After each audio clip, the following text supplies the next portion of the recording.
But in Essen, investors probably wish they'd gotten rid of their shares a while ago. Few here heeded the protests. People were proud the western German city was home to the headquarters of energy giants RWE and E.ON. They were once its biggest taxpayers. Now Essen's been hit hard. Usually we're able to make up shortfalls of this kind by adjusting the budget in other ways. But I'm not convinced that we'll be able to do that this time. Since 2011, the city's lost about 700 million euros in tax revenue. After the Fukushima disaster, Germany decided to radically switch tracks in energy production. Laws were passed to go nuclear-free. That affected Essen because atomic power was a major reason why RWE shares paid dividends. And for far too long, investors thought it would continue. It didn't. If you don't earn money, you can't pay dividends. When earnings were high, we paid out a lot to shareholders. That's a fact.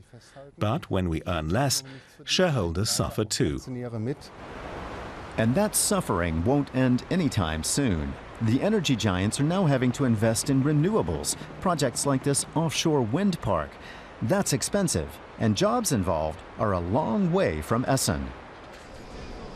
But some companies continue to act like climate change is just an ugly rumor.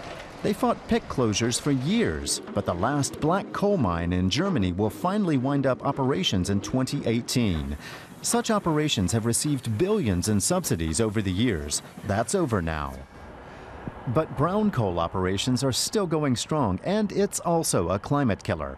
RWE doesn't seem to mind. It's still strip mining lignite despite environmental concerns. The company seems to believe in a kind of divine approval. God gave us a great deposit, and we're bringing up the richest seam here in this strip mine. The mining process alone releases massive amounts of harmful fine dust into the air, and burning it emits vast quantities of CO2. Still, policymakers have been reluctant to stop lignite mining completely. The energy companies and unions have worked in close alliance to keep the industry alive. It's in our common interest to stand up for both the jobs here and the lignite that's mined. And it's not only mined because of the jobs, but also to make Germany competitive.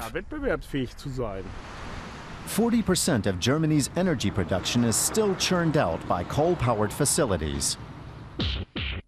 A statistic that outrages protesters. And if they don't raise their voices, nothing will change.